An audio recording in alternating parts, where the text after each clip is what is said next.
3 मई को MGM medical अस्पताल का मेडिसिन भवन का जो छत है वो गिर गया। और एमजीएम में कोई ऐसा पहला घटना नहीं है। एमजीएम मेडिकल अस्पताल में जो लाश है उसको चूहा खाता है। जो प्रेग्नेंट औरत लोग यहाँ भर्ती होती है तो पेट में उनका बच्चा मर जाता है, इलाज नहीं हो रहा है। यहाँ लोग ज़मीन पर बैठ के अपना इलाज कराते हैं। और कहीं ना कहीं सबको, प्रबंधन को या बाकी प्रशासन को या सबको ऐसा लगने लग गया है कि जो काम करने का तरीका है वो यही है और इस पर किसी की जिम्मेदारी जो है तय नहीं हो रही है। तो हम कल साक्षी थाना में गए थे और साक्षी थाना में जाके साक्षी थाना प्रभारी को हम जाके वादी बन के हम एफआईआर करने के लिए अपना स्टेटमेंट दिए। और इसमें हम 2 लोगों को प्रमुख रूप से दोषी मानते हैं। पहले जो है वो एमजीएम कॉलेज के जो प्राचार्य हैं RK मंथान, उनको दोषी मानते हैं, उनके ऊपर एफआईआर करने का मांग की है। और दूसरे KMB प्रोजेक्ट है। तो KMB प्रोजेक्ट एक हैदराबाद की कंपनी है, लाखों करोड़ों की कंपनी है। और ये लोग जो है 500 बेड का हॉस्पिटल का इनको कॉन्ट्रैक्ट मिला है, जो बगल में बिल्डिंग ये लोग खोदने के लिए गड्ढा खोद रहे थे। तो गड्ढा जो हमको पता चला है और जो सच्चाई है कि बगल में गड्ढा खोदते खोदते एक पिलर को इन लोगों ने डैमेज किया और उन लोगों ने इस पिलर को फिर से रिपेयर नहीं किया और जैसे भी बांस भल्ला लगा के पिलर को वापस खड़ा कर दिया गया, जिसके चलते पूरा का पूरा छत क्षतिग्रस्त हो गया। ये बिल्डिंग जो है कंडम घोषित नहीं किया गया था, ये बिल्डिंग का उतना बुरा हाल नहीं है। लेकिन आज ये इतने लोग का जान माल का नुकसान हो चुका है और लोग जो आ रहे हैं और वो सिर्फ 5 लाख रुपये का इनको मुआवजा ऑफर किया गया है।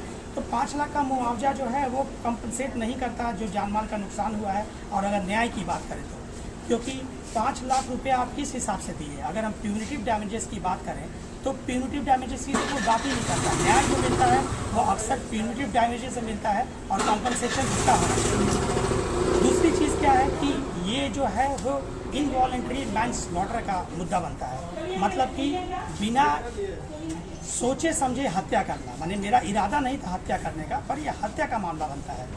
क्योंकि इसमें कानून में यह प्रावधान है कि अगर किसी की लापरवाही हो और किसी की लापरवाही से किसी का जान जाए तो उसको हम लोग हल्के में नहीं ले सकते। तो कानून से ये भी मांग है, प्रशासन से ये भी मांग है कि एफआईआर जो किया जाए इनके ऊपर, KMB प्रोजेक्ट के MD मिस्टर राव के ऊपर, वहाँ इनवॉलेंट्री मैनस्लॉटर का चार्ज लगाया जाए इनके ऊपर।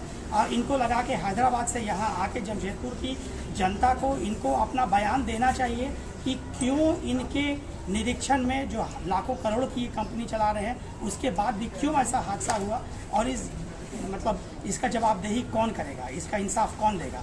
तो इस तरह का जो है मांग है हम लोग रख रहे हैं और ये मांग के लिए हम लोग लोगों के पक्ष में खड़े हैं। और अस्पताल प्रबंधन से भी ये है कि आप अस्पताल में जो जूनियर डॉक्टर हैं उनके ऊपर दबाव नहीं बनाइए। आप जूनियर डॉक्टर ने भी हमको आके बोला कि उनके ऊपर ये बिल्डिंग गिरने के बाद दबाव बनाया जा रहा है।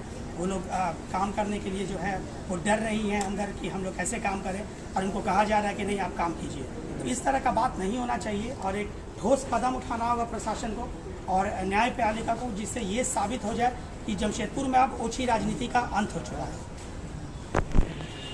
स्वास्थ्य मंत्री इरफान अंसारी जब यहाँ दौरा करने आए थे तो उन्होंने कहा कि पूर्णिमा दास साहू जो पूर्वी की विधायक हैं वो क्या बोलेंगी, उनके चेहरे पे तो केक लगा हुआ था। तो कितने संजीदा नजर आते हैं स्वास्थ्य मंत्री? देखिए, व्यक्तिगत लीपापोती का राजनीति से यहाँ कुछ निष्कर्ष नहीं निकलेगा। स्वास्थ्य मंत्री ने कह दिया कि पूर्णिमा दास जी का मुंह पर केक लगा हुआ था। स्वास्थ्य मंत्री भी कहीं से केक काट के आ रहे थे। ये एक दूसरे के ऊपर आरोप लगाने से कोई निकलेगा नहीं। यहाँ स्वास्थ्य मंत्री को भी आना चाहिए। यहाँ हम जब पूर्वी कैसे चुनाव लड़ रहे थे तब मेडिसिन इमरजेंसी विभाग का छत जो है हल्का सा झड़ गया था। सबसे पहले हम स्पॉट पर रुके और मीडिया के साथ आए थे और हम मीडिया को दिखाए भी कि इमरजेंसी का क्या हालत है यहाँ में। उसके बाद भी आज 4 महीना गुजर चुका है, कोई भी कमेटी आती है वो लोग सिर्फ एक दूसरे के ऊपर पक्ष विपक्ष का राजनीति हो रहा है।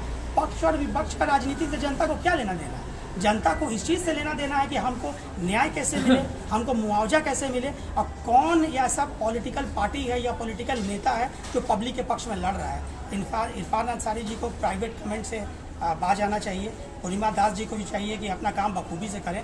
उनको जनता ने मौका दिया है सौगात में, तो अपना काम करें और फिर किसी को कोई शिकायत नहीं होगा।